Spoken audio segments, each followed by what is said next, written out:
Welcome to Choice Classic Radio, where we bring to you the greatest old-time radio shows. Like us on Facebook, subscribe to us on YouTube, and thank you for donating at choiceclassicradio.com.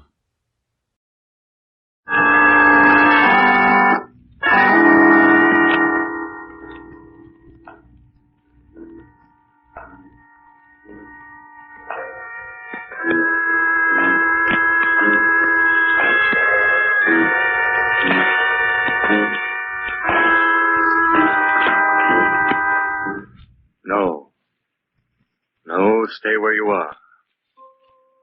Do not break the stillness of this moment, for this is a time of mystery, a time when imagination is free and moves forward swiftly, silently. This is the haunting hour.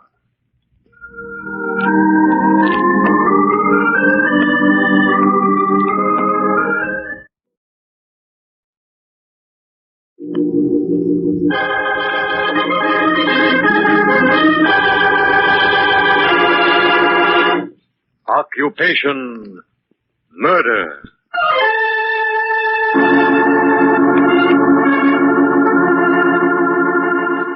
Those of us who have never stepped upon the stage and delved into a world of fantasy might believe that to do so would bring to one's mind and experience all that could never quite be grasped in real life.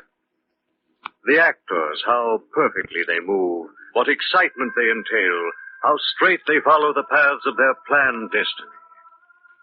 Out of the portrait of real existence into a world of fantasy and fiction. And the players? What of them when the play is done? When they leave the world of make-believe or cold reality? But wait.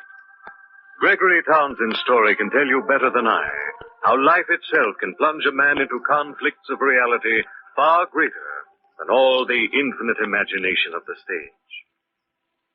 It was a late summer afternoon when Gregory Townsend hurried into a little side street cafe to begin events of such a nature to bear careful consideration as to their probability were he to have acted them in a play.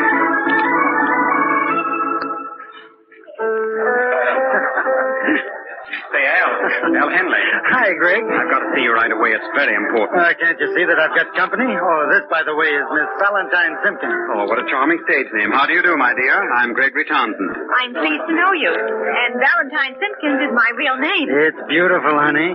You're a natural for Broadway. Why, I wouldn't consider myself your press agent if you weren't. Oh, you're too kind to me, Mr. Henley. Wait, kid, I haven't even started. I hope you'll forgive me, Miss Simpkins, but I must have a word with Al. Oh, it's perfectly all right. I'll excuse myself. Oh, stick around, honey. This won't take long. It never does. This will, Henley. Well, Mr. Henley, give me a buzz if you get my name in the papers. It's a cinch, Valentine. I'll phone you tomorrow. That will be charming. Goodbye, Mr. Townsend. Goodbye. Long. Huh. Where did you discover that item of bric-a-brac, Al? I'm protecting her from the advances of a punk named Dave Anderson. Know him? He's a professional shyster. No, he's not a member of my club. Listen, Al, you've got to think of an idea that will put me on the front page. What's the rush? John Miller is casting his new play. I phoned him this morning asking for a chance at the lead. He said no, of course. No, not quite. He said he would have to have an actor with name value. That lets you out, Greg. Well, I'm not so sure.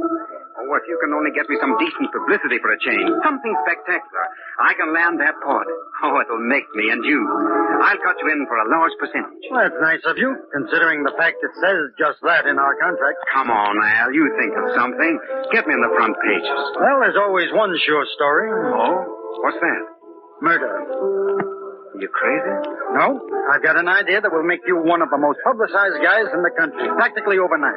You mean, commit murder? Yeah, guaranteed to work. Money refunded if you don't grab every front page. Gosh, for a minute I thought you really meant it, Al. Oh, come on now, tell me what the idea really is. That's it. Homicide. You're going to commit murder, stand trial, and then be declared innocent. I know you can guarantee the first two items of procedure, but what about the acquittal? Oh, it's all very simple, Gregory. You're going to murder yourself. What? Oh, is the thought so gruesome? I thought you'd be pleased. All right, Al. Sorry to have taken up your precious time. I'd better find myself another press agent. One without a sense of humor. Cool off, Greg. Have a chair and give me 5 minutes for a lucid explanation. Is this a gag? No, it's on the level. Listen and see how foolproof my idea is. First, what's your real name? Well, I don't use it anymore.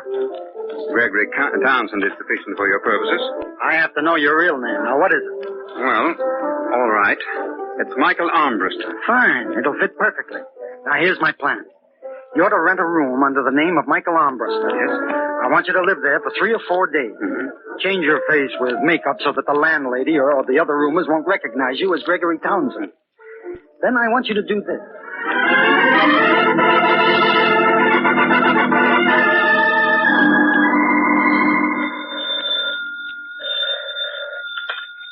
Sergeant Callahan, 13th Precinct. I want to report a murder. Don't ask me who this is, but listen to what I say carefully. Go to 2219 South Grove Street. In the rear room on the 3rd floor, you'll find the body of Michael Armbruster. What's that address again? Matthews, check this call. I won't repeat the address. It's useless to trace this call. I'm not the murderer, and that's all I have to say. Hello. Hello. Emergency. Get me the district attorney's office.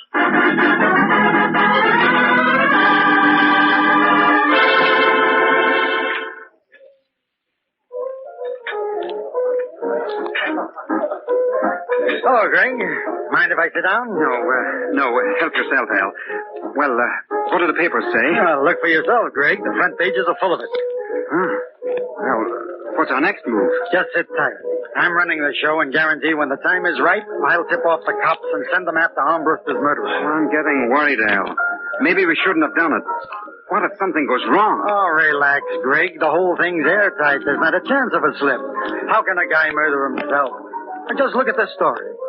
The police and District Attorney Ford remain baffled today as to the solution of the murder of Michael Armbruster. In response to an anonymous phone call, the police investigated Armbruster's room, but upon their arrival, it was discovered that the body had disappeared. Among the clues found were a blood-stained jacket, a wristwatch with the initials GT, and an unsigned letter to Armbruster threatening his life. There, Greg. What do you think of that? Gosh, it sounds too real. Naturally, that's the way I planned it.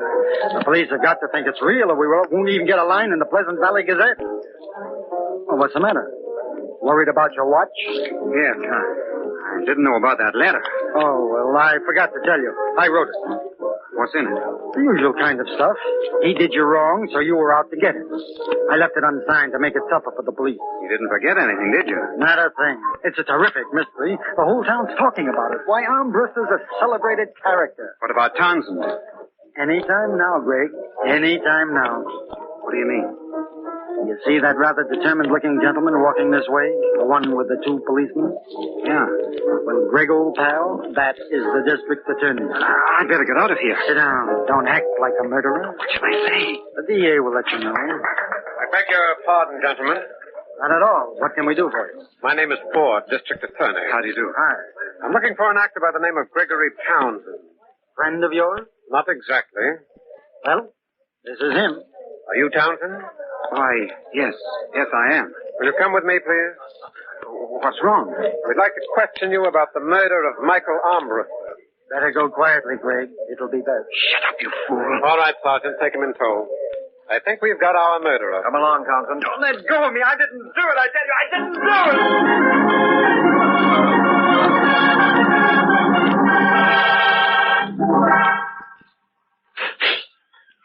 Hello, Townsend. Ford, you can't keep me in here. I tell you, I'm innocent. You're playing your role quite expertly, Townsend. Your dramatic performance impresses me. But as a denial of your guilt, it's strictly on the ham side. You've no evidence. The initials we found engraved on the watch in Armbruster's room match yours. As well as several million others. That's no proof. The letter to Armbruster, the one that threatened his life, was written by an actor. Maybe it was. But you haven't got a case unless you found the body. I remember that from my last play. It was a murder mystery. You do have a good memory, don't you? Well, am I right? Perhaps, Townsend. We're looking for the body, and I can assure you it will be found. In the meantime, I'm holding you here on suspicion of murder. When you decide to confess, let me know. It will save us both a great deal of trouble. Oh, by the way, the newspapers have begun to treat you rather unkindly. I'm afraid your acting career is a thing of the past. Assuming, of course, that you're ever freed by the court. What? I'll send in some papers. You can read the bad news for yourself. Ford, wait a minute. Yes? You see...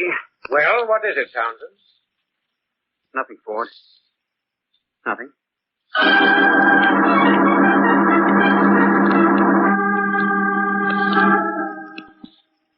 This isn't a bad setup, Greg. You look very comfortable. Oh, cut the clowning, Al. How's it coming? There's enough publicity for 100 scrapbooks. Oh, you're a cinch for that John Miller play. Fine. Now, when do I get out of here? Get out? Oh, well, that'll be a little while yet, Greg. What do you mean, a little while? District attorney was just here, and he thinks I'm guilty. So what? You know you're not. There hasn't even been a murder. Oh, boy, will he do a slow burn when the story breaks in the paper. Ford also said the papers were beginning to pan me. Is that true? Well, a little, Greg. Some of the boys are knocking, but that's because it makes a better story. That's nothing to worry about. You've just got to hold on a little longer. But I am worried, Al. We're playing with something big. Now, look, Greg, I'm the idea boy. I got you into this, and I'll get you out.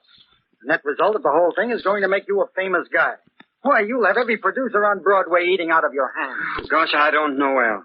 It's gone too far. Maybe we ought to show our hand. Who's been feeding you that dialogue, Greg? It's all wet. Now, you listen to me. We haven't hit the cream of the press notices yet. I've never made a dime out of you, but I've always thought you had talent. Keep your faith in my judgment, Greg. You won't be sorry. Oh, I know you're trying to sell me, Al, but I have a hunch it's down the river. And if my hunch gets too strong, Al, I'm going to talk to Ford.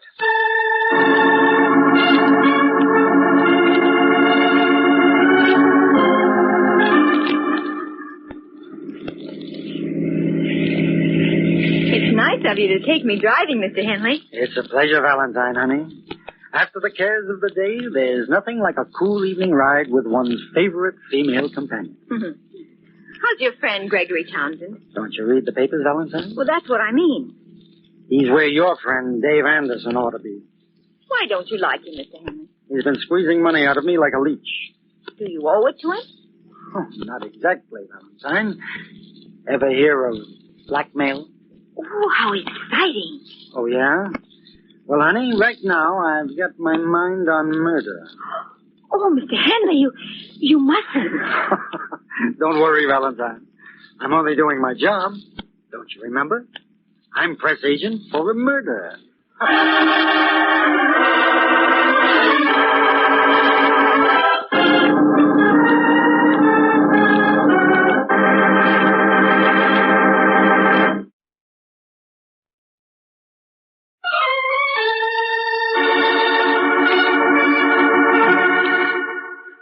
The spinning threads of the web in which Gregory Townsend found himself imprisoned were more unbelievable than any play in which he'd ever acted. In answer to a desperate plea for publicity, Al Henley, his press agent, had conceived the idea of Gregory's committing a counterfeit murder, the supposed victim to bear his real name, Michael Armbruster. But Gregory's ardor for the pretense cooled when the district attorney gave every indication of believing the story. Well, that's the whole story, Mr. Ford. You're a strange sort of fellow, Townsend. What do you mean? You expect me to believe a story such as the one you've just told me? But it's the truth, I swear it. Why, it's fantastic. A man murdering himself. Now, listen to me, Ford. I am Michael Armbruster. Gregory Townsend is only my stage name. Will the landlady identify you as Armbruster? Well, no, I purposely wore makeup.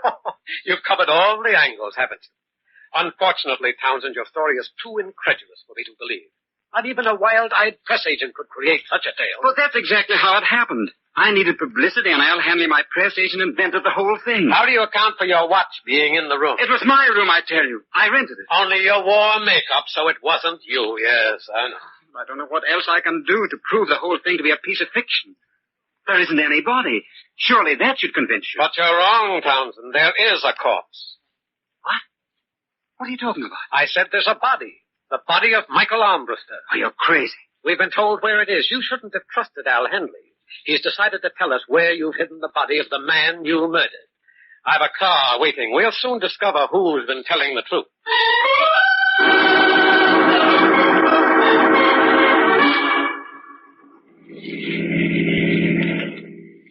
We should be there any minute.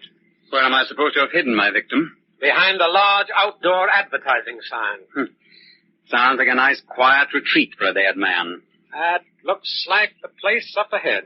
Well, there's a sign there at any rate. Would you prefer to point out the exact spot where the body is hidden? I couldn't do it with a Ouija board. As you wish, Townsend. This way.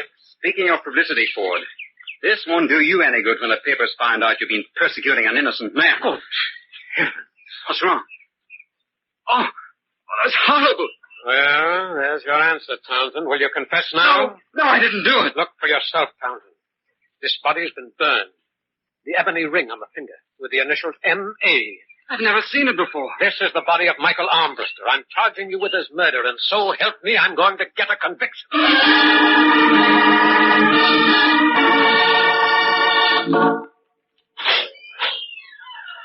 Thank you. You're welcome, Mr. Hanley. Just call when you're ready to leave. Hello, Greg. You get out of here before I commit a real murder. Take it easy, Take it Greg. easy. Why, you cheap little crook. Do you know you're framing me with a murder? Well, it's all according to plan, Not Greg. my plan. I want you to get me out of here.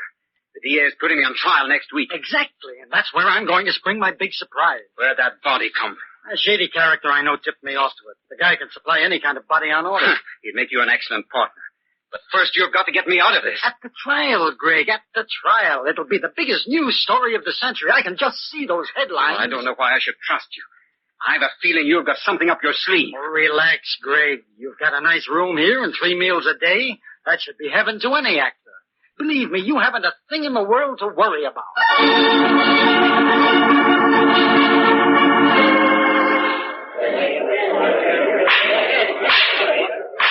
This court is now in session.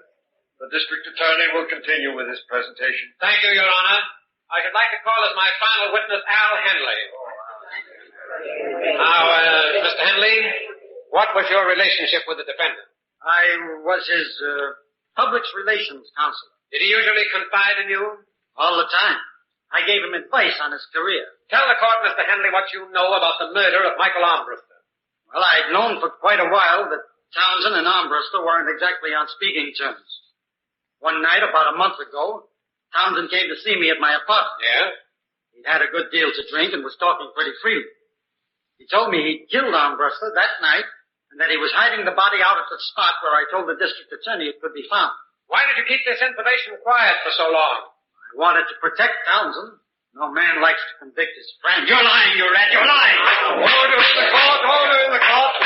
The prisoner will remain silent. Stop me lying. I didn't kill anyone. I didn't kill anyone.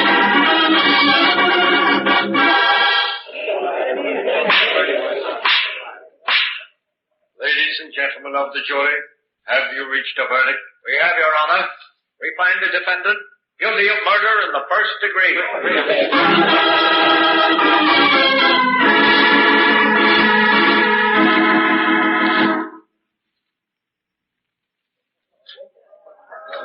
Too bad about Gregory Townsend, Mr. Henley. He looked like such a nice fellow. Well, that's life, Valentine. You can never tell by looking at a guy what's going on inside of him. When's the execution set for? Well, sometime next week. Are you going up to see him? No, it's hurt me too much to have to watch him suffer. Papers sure gave it a lot of publicity. I guarantee that for my clients, Valentine, honey. Well, anyone can get their name in the papers if they murder someone, Mr. Henley. That's right, Valentine, but how many people can get their name in the paper if they don't commit a murder? That's not so easy, is it? That's right. Now you're talking, baby. But I did it for Gregory Townsend. He was my client, and I always please my clients. I'd like to do the same for Dave Anderson, but I don't think he'll be around anymore. Wait, one more other thing. Mr. Anderson is a nice man. You shouldn't talk that way about him. All right, Valentine. Let's talk about you. I'll get your name in the papers, but in another way. You're not ready for courtroom scenes. Besides, the district attorney might believe you.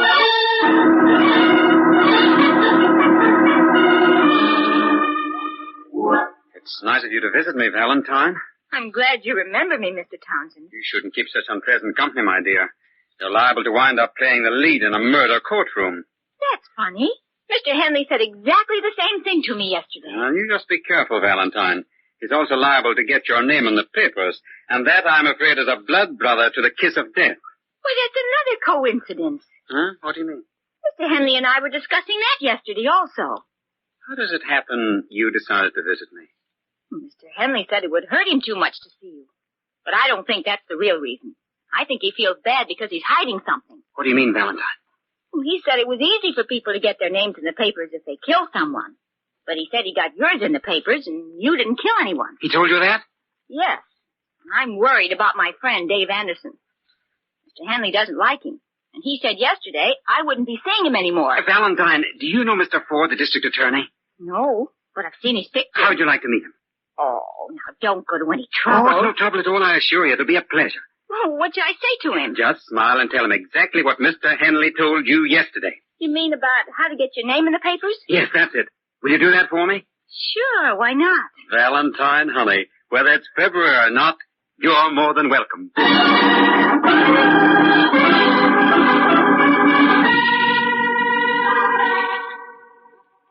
Didn't think you had the guts to show up here, Al. Believe me, Greg, I dislike jails more than you. I hope there are no hard feelings. Well, of course not. You're only paying for a murder you committed with my life. You should have been a comedian, Greg. The serious stuff never did suit your personality. Well, keep up the good spirits. You're a credit to the acting profession. Laugh, clown, laugh. Or should I say, sucker?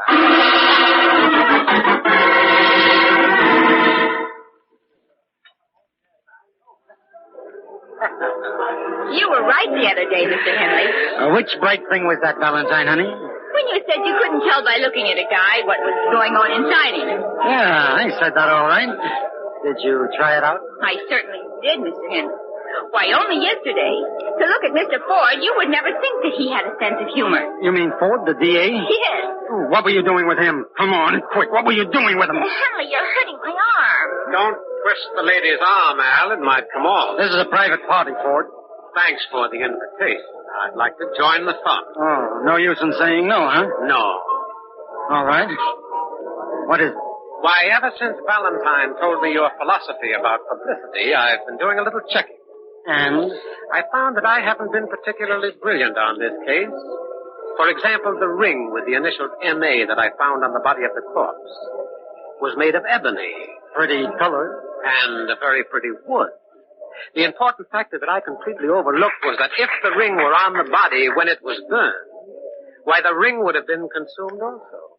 In other words, the ring was obviously placed on the hand after the murder had been committed. That's very good, Mr. Ford. Thank you, Valentine. Shut up, Valentine. With that clue, Henley, the rest was simple. Okay, Ford, you win. Dave Anderson was blackmailing me for every cent I earned. I figured I could put him out of the way and make you think that the charred body was really Amber. Well, goodbye, Valentine, honey. I'm going away. All right, Ford. I'm ready to change places with my former client.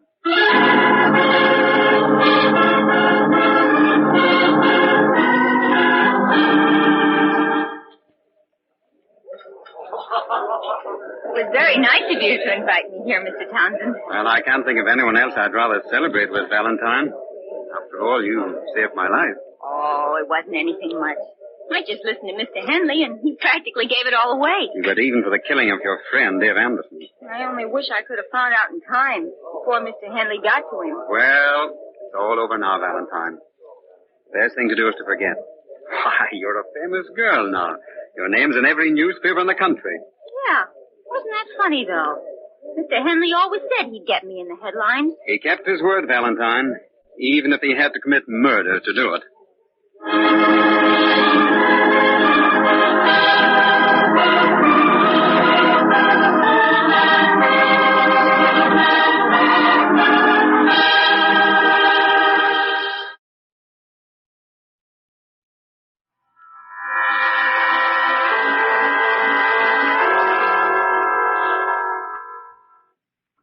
From shadows and stillness, mystery weaves a spell of strangest fascination, charging the mind with doubts and fears. For mystery is a strange companion, a living memory in the haunting hour.